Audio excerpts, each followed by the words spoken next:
I'm gonna be honest with you all, I did not have high hopes for Queendom Puzzle when they first announced it. Many reasons for that, but mostly I've been waiting for Road to Queendom since 2020 and Queendom 2 drained me. But I just finished watching the preview for the first episode and I think it's gonna be fun. There's so many incredible contestants, and the fact that they're all debuted idols gives it a feeling like it's somehow more professional. Not only do they all have stage experience, they've also had time to understand how filming works and learn how to manage themselves better. Like, compare this to the Produce series, and you get the sense that all of them understand it's not necessarily about ranking high, but more about doing a good job for the team. Of course, they all want to rank high too, but I don't get the feeling that they're gonna be malicious about it. I don't know how to explain myself, but unlike Queendom, they're all competing against and with each other to create one team. It's a much smaller candidate pool than Produce, and they're all professionals. So, the up-down vote doesn't come off as strategic or malicious, but as peers evaluating each other and wanting everyone to do well. So can I talk about the performances? They only showed 3 so far, but the level of skill showcased is already through the roof. Although Doha had an issue with her wardrobe, I think she really showed the composure of an experienced idol, but it also humanized her. It evened the playing field a lot that someone as experienced as her can still make mistakes, but it's how she handled it that defines her. It makes me think that if she were competing on a show like Produce, she would have been praised for how she kept her composure and continued performing like nothing happened. But I think it also highlights that if you're gonna do a mid-performance outfit tear-off, you should have someone else do the tearing. Rina, in my opinion, did so well, especially since she's one of the youngest contestants in terms of debut. Heike, so far, only had 2 comebacks, and they just blew up with her last one, but just like Doha, she carried herself so well through it, and she did so great up until that point that, to me, it doesn't affect my perception of her performance that much. Honestly, I barely noticed the voice crack before the Mnet editing repeated it. Also, I loved her personality showcase. She seems so fun, and I hope we get to see more of that. Which brings us to Jihan, my actual daughter. Never has there ever been an idol more perfect baby who can do no harm. She's so chew-coated to me, it's not even funny. Like, incapable of not making friends and making people fall in love with her. I need to get her and Chew together for a regular hosting gig. I think they would be such an iconic duo. Not to give companies free ideas, but please let them host a little chaotic cooking show where they get other celebrities to guest and they compete in teams to make the same dish. Like, it's been done before, but never with Chu and Jihan, and no pun intended, that's the missing ingredient. Okay, back to the performances. Her pop remix was so fun. She's such a great performer to watch. Mnet being sneaky, letting 2 idols have the same audition song and putting them one right after the other, but Jihan is walking sunshine and won't let them evil edit her, so they're sacrificing high key. Mnet, you will be dealt with. I think Taeyeon said it best when she said Jihan was born to be in an idol group. Flawless performance, and she showcased so much of her charm. Stan Jihan, guys. She's in orbit too, so I know she's gonna make the Moon Girls proud with her performances on the show. On that note, can we also get her and Cherry in the same room?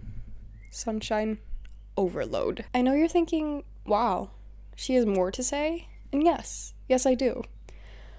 Most of the other contestants I know from here and there during my... Wow, I just realized I've been into K-pop for 7 years this month. Obviously I know Doha and Kay from Queendom 1 and Yerim from Queendom 2. Big fan of the weekly UA and Rocket Punch girls. Yin, the living, breathing icon. I'm currently watching Produce 48 for the first time, so I'm getting familiar with Cheon. And Jui, we love you. Momoland deserved better. Big fan of Heike's most recent mini-album. Big promoter of Wekimekism. I believe in Cherry Bullet one day getting their flowers for consistently putting out bops. All of you are sleeping on Hands Up. Supporter of Purple Kiss supremacy since they debuted with one of the best title tracks of 4th gen.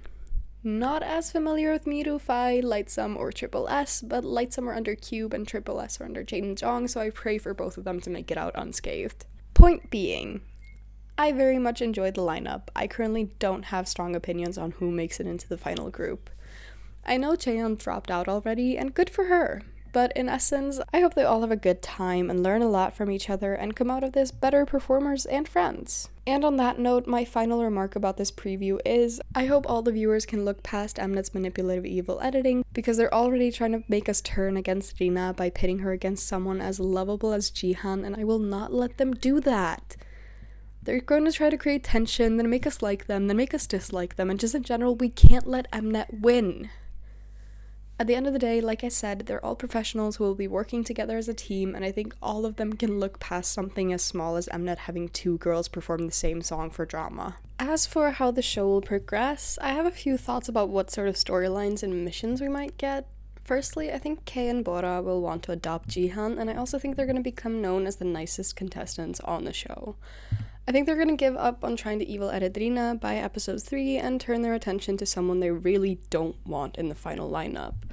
My guess is it's going to be someone from either the lower two platforms, Doha or Laboom's Hain, if she hadn't already dropped out. Currently, my guess is either Miru or Juri because framing Doha is really low-hanging fruit after the whole AOA scandal, and we already know how ageist and xenophobic Mnet are.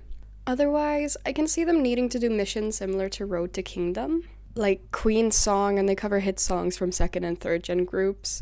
My current guesses being Girls' Generation's Genie or Mr. Mister, 4 Minutes Hate, Red Velvet's Psycho, Twice as Fancy, and possibly Kara, Blackpink, 21, Wonder Girls, and EXID, just based on the material we have so far. They seem to be intending for the group to have a more mature image, since Snap is quintessential girl crush, while Charismatic is that kind of borderline New Jeans Y2K copy, but just different enough. Like, it has the rap section, and overall the song itself feels more inspired by like an idol summer song, while the aesthetic is very reminiscent of Attention. Anyways, because of that, I think they're going to focus on more mature songs for the missions, also because the contestants are almost all adults. I do think they'll bring back some more Queendom contestants for some spice.